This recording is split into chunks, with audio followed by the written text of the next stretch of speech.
तो वेलकम बच्चों, आज के इस वंडरफुल सेशन में। तो आज हम इस वीडियो के माध्यम से सीखेंगे कि हमारा फ्यूचर का जो टेंस है उसके कितने पार्ट हैं और कौन से सेंटेंस इसके माध्यम से हम कवर कर सकते हैं।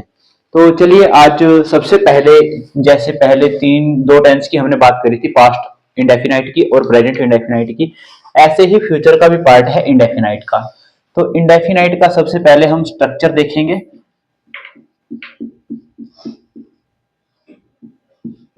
तो स्ट्रक्चर में आपको पता है कि हर एक सेंटेंस जो भी हमारे पास है उसमें एक स्ट्रक्चर को हमने फॉलो करना होता है। जैसा कि हम पिछली वीडियो में भी जान चुके हैं, अब तक आपको इसकी जानकारी हो चुकी होगी कि हमें सबसे पहले सब्जेक्ट, और सब्जेक्ट के बाद अगर हम फ्यूचर इंडेफिनाइट के स्ट्रक्चर की बात करें तो सब्जेक्ट के बाद हमें विल या शैल देखने को मिलेगा, और विल या शैल के बाद हमें वर्ब की फर्स्ट फॉर्म और ऑब्जेक्ट या फिर अदर वर्ड की हम बात करेंगे।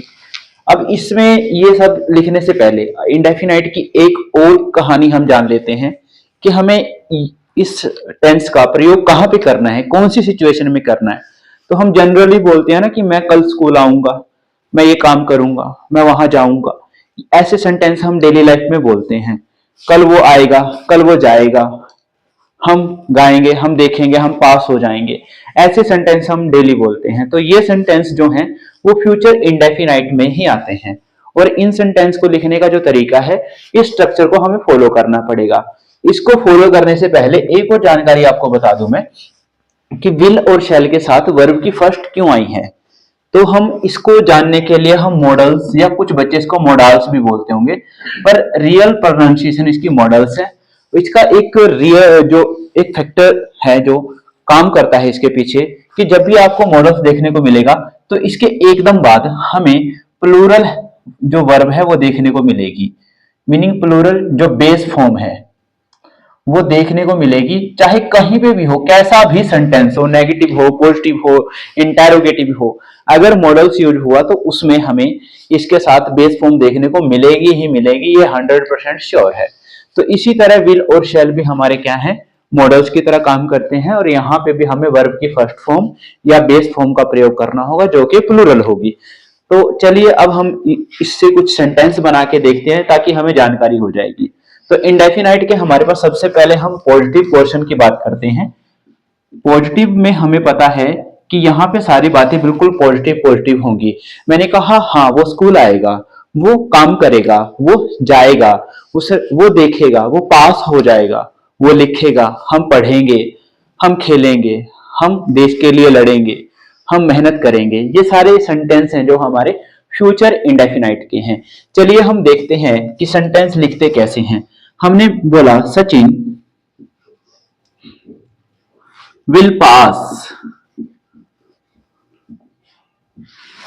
we will play, we will go to market, we will ask some questions, Rani will play cricket, a child will become an officer। तो ये सारे जो सेंटेंस हैं हमारे फ्यूचर इंडेफिनाइट के हैं। इसमें हमने क्या देखा कि हम विल का प्रयोग कर रहे हैं, उसके बाद जो वर्ब आ रही है वो वर्ब की बेस फॉर्म है जिसका हम प्रयोग कर रहे हैं, बेस फॉर्म का प्रयोग कर रहे हैं। विल के बाद प्ले बेस फॉर्म है, विल के बाद गो बेस फॉर्म है, विल के बाद आस्क बेस फॉर्म है, विल के बाद प्ले बेस फॉर्म है, विल के बाद बिकम बेस फॉर्म है। तो ये हमारे पॉजिटिव सेंटेंस हैं जिनके बारे में हम बात करेंगे। तो अब ये तो था पॉजिटिव सेक्शन। अब हम देखते हैं नेगेटिव। इसी तरह हम नेगेटिव नेगेटिव मीनिंग नकारात्मक बातें, वो स्कूल नहीं आएगा, वो स्कूल नहीं आएगा, वो नहीं, वो किताब नहीं पढ़ेगा, वो पास नहीं होगा, वो काम नहीं करेगा। हम कुछ ऐसे सेंटेंस भी बोलते हैं। तो इन सेंटेंस, अब हमारे पास देखो हेल्पिंग वर्ब के रूप में विल या शैल है। अब आपको ये कंफ्यूजन होगी कि सर हम विल कहाँ पे प्रयोग करें, शैल कहाँ पे प्रयोग करें। तो मे भी जब स्पीकिंग वाला पोर्शन होगा तो आप शायद विल या शैल का प्रयोग कर लें, पर लेकिन मॉडर्न इंग्लिश में आप विल का प्रयोग करो या शैल का प्रयोग करो तो ये गलत नहीं होने वाला। पर लेकिन इसी चीज को सॉल्यूशन करने के लिए हम विल और शैल की जगह जिस सब्स्टिट्यूशन की बात करेंगे वो ये इस वर्ड का हम प्रयोग करेंगे।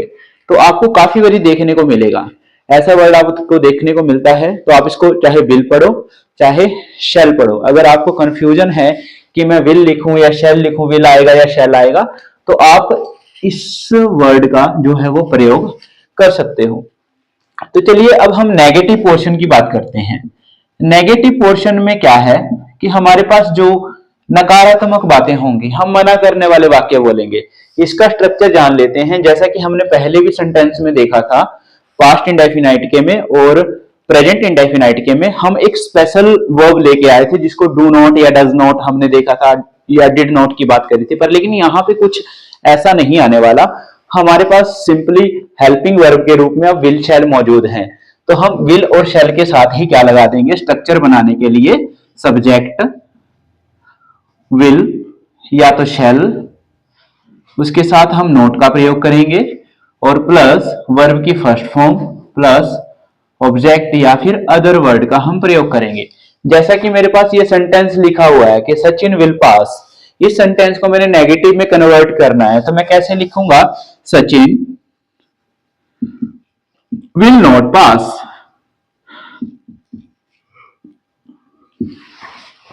We will play, we will not play, we will not play. We will go to market, we will not go to market.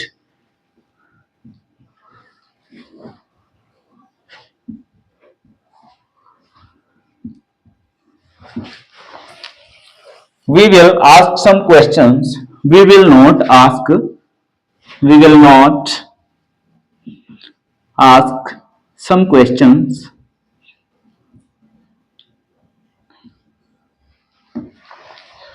Rani will not play cricket, Rani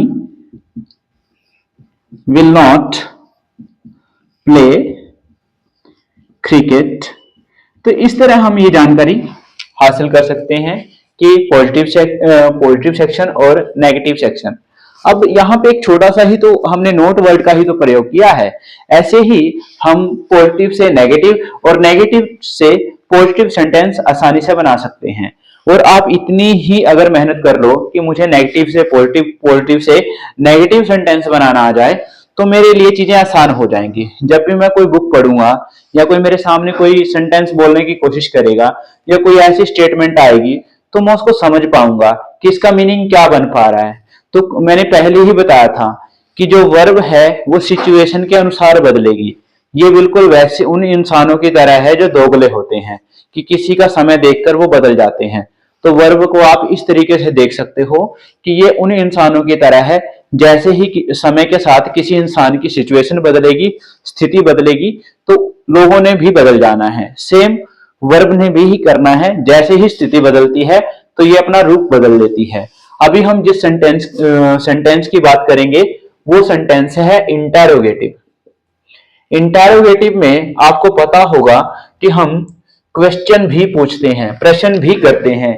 क्या वो स्कूल आएगा, क्या वो काम करेगा, क्या वो स्कूल जाएगा, क्या वो पास होगा, क्या वो मेरी बात मानेगा, क्या वो खेलेगा, क्या वो मैच नहीं देखेगा। तो ऐसे वाक्य भी हम बोलते हैं। तो चलिए अब हम इंटेरोगेटिव का स्ट्रक्चर देख लेते हैं।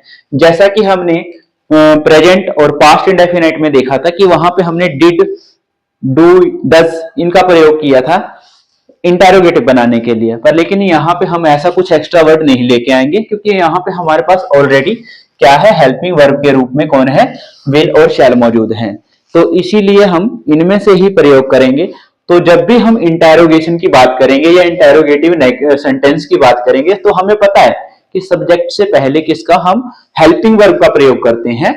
तो हेल्पिंग वर्ब हमारे पास विल या शैल है। तो चलिए अब सेंटेंस बना के देखते हैं। तो इसी को हम कन्वर्ट कर लेते हैं इधर। तो हमने क्या देखा, will Sachin pass, will we go,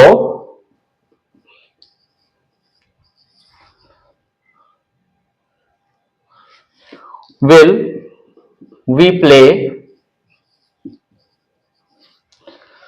will we go to market, will we go to market। और एक और बात है, अब हम यहां पे लास्ट में क्वेश्चन मार्क भी लगाएंगे, क्योंकि बिना क्वेश्चन मार्क के तो ये सेंटेंस भी ठीक नहीं माने जाएंगे। हमें पता है जब भी हम इंटेरोगेशन की बात करते हैं तो इसका स्ट्रक्चर क्या होगा, जैसा कि हमने देखा था विल शैल के बाद हमने नोट लगाया नेगेटिव में, पॉजिटिव में हमने सिंपली इस स्ट्रक्चर का प्रयोग किया। तो इसी तरह इंटेरोगेटिव का भी स्ट्रक्चर होगा। तो आप लिख सकते हो कि विल या शैल सब्जेक्ट से पहले आएंगे और सब्जेक्ट के बाद वर्ब की फर्स्ट फॉर्म का प्रयोग होगा, ऑब्जेक्ट या फिर अदर वर्ड का हम प्रयोग करेंगे और उसके बाद लास्ट में हम क्वेश्चन मार्क का भी प्रयोग करेंगे। तो इस तरह हम देख सकते हैं कि हमने जो फ्यूचर इंडेफिनाइट के अलग अलग सेंटेंस की बात करी है, तो हम अलग अलग सेंटेंस को अलग अलग तरीके से लिख सकते हैं। अभी तो आपने देखा कि हमने पॉजिटिव में कुछ सेंटेंस लिखे हुए थे, उनको नेगेटिव में भी कन्वर्ट कर दिया और इंटेरोगेटिव में भी कन्वर्ट कर दिया।